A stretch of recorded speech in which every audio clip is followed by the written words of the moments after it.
द्वारा डाली हुई मैकाले की पद्धति है, जिससे पढ़ लिख करके सब तैयार हो गए हैं और पैकेज 5 फिगर 6 फिगर का मिल रहा है।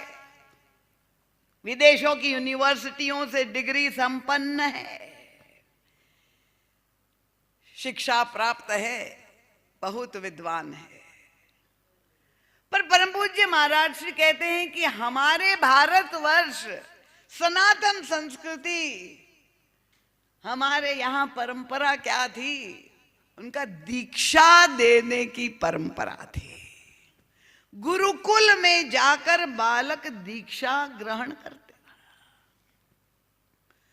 और शिक्षा में और दीक्षा में क्या अंतर है, जानना चाहते हैं? देखिए, शिक्षा जो है वो सबको दी जाती है, सब प्राप्त कर सकते हैं शिक्षा। पर दीक्षा जो दी जाती थी वो योग्य शिष्य को देकर गुरुकुल में जा करके गुरु के सानिध्य में रहता था, तब उसे दीक्षा दी जाती थी। तो विद्वान तो व्यक्ति डिग्री प्राप्त करके बन सकता है, पर विद्यावान तो जो गुरु चरणों में, संत चरणों में रहता है, वो ही विद्यावान बन सकता है। परम पूज्य महाराज श्री कहते हैं कि देखिए, आप विद्या शिक्षा जब ग्रहण करते हैं तो क्या होता है, उनके आपका मन जो है जागृत होता है।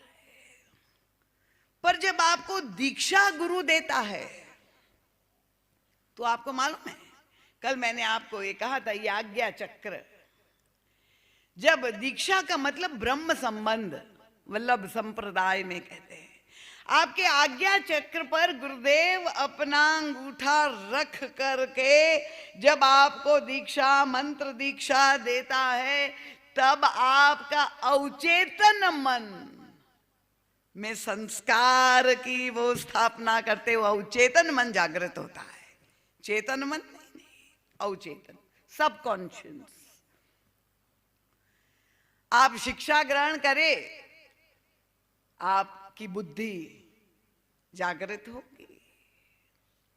पर परम पूज्य महाराज श्री कैसे, जब आप दीक्षा ग्रहण करते हैं तो आपके हृदय में जो सुषुप्त ईश्वर बैठा हुआ है, वो हृदय का ईश्वर जागृत हो जाता है। वो केवल साधारण घटना नहीं है। सब घट मेरा साइया सुनी सेज न कोई, पर बलिहारी वा घट की जा घट परगट होई। गुरु की कृपा से वो अंदर सुषुप्त आपकी जो शक्तियां हैं वो जागृत होती है। तो और शिक्षा ग्रहण करने में एक समस्या और है, क्या?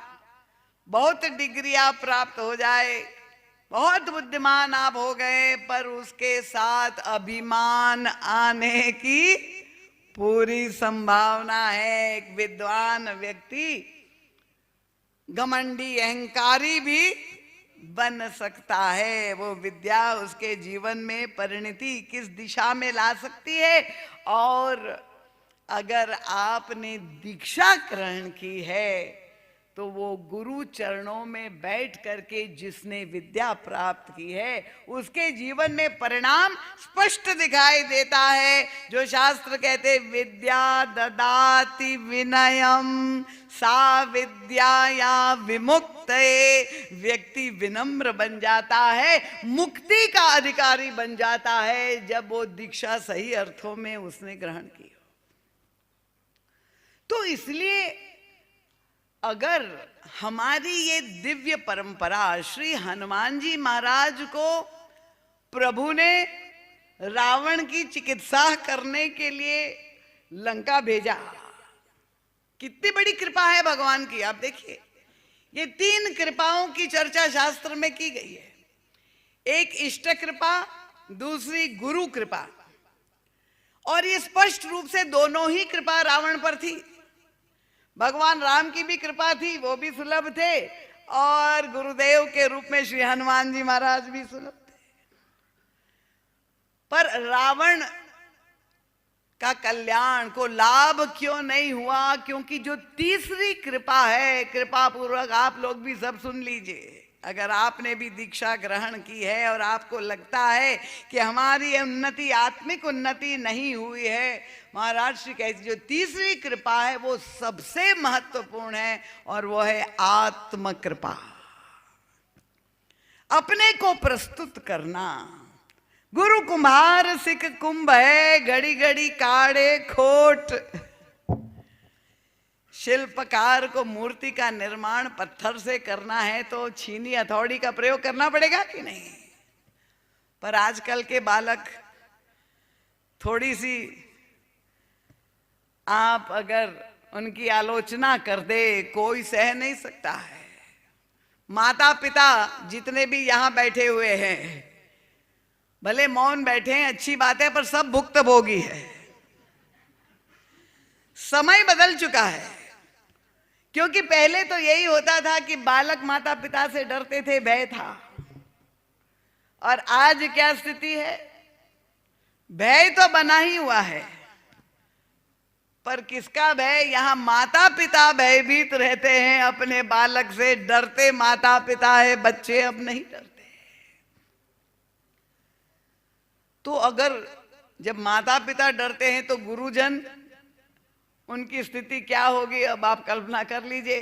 क्या ये साहस है कि अपने शिष्य में कमी निकाल दे, बताए तुम में ये कमी है, तो दूसरे दिन ही जाके दूसरे महात्मा के पास जाके दीक्षा ले लेगा। गुरुजन भी भयभीत रहते, कहीं चेला छोड़ न दे, तो सेवा कौन करेगा? देखिए, हमारे गुरुदेव ऐसे नहीं थे, तो एक विलक्षण अवतार पुरुष थे।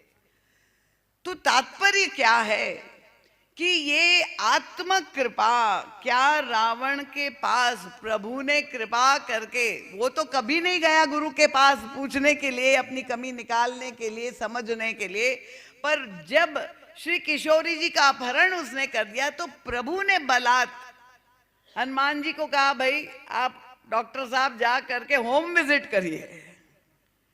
शिक्षक के रूप में प्राइवेट ट्यूशन, आजकल स्कूलों में तो पढ़ाई आप जानते ही, शिक्षा जो दी जाती है, बोलने की आवश्यकता ही नहीं। यहाँ कोई अध्यापक बैठे हुए तो बुरा ना माने। अभी एक सर्वे हुआ था, भारत विश्व की 300 यूनिवर्सिटियों का श्रेष्ठतम यूनिवर्सिटी रैंकिंग, जब आप अपने बच्चों को विदेश भेजना चाहते हैं पढ़ने तो उसकी रैंकिंग की जाती है। और जब पूरे विश्व की 300 यूनिवर्सिटियों का सर्वे हुआ, उसमें आप धैर्य पूर्वक सुन लीजिए कि भारत की एक भी यूनिवर्सिटी का नाम नहीं था। शिक्षा की ये स्थिति हमारे देश की है। और ये जो कांड हो रहे हैं, व्यापक कांड,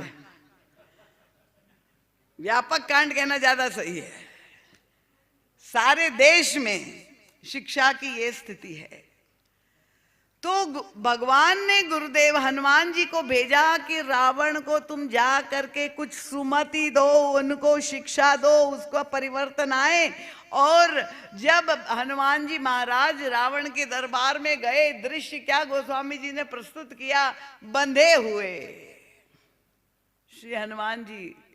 कितनी बड़ी करुणा है गुरु की, आप देखिए, शिष्य का कल्याण चाहते हैं, बंधे हुए खड़े हुए हैं। कल मैंने कहा, अगर गुरु से ज्ञान प्राप्त करना चाहते, उनके चरणों की रज ही इतनी चमत्कारिक है। चरण ही नहीं, रज में इतना चमत्कार है।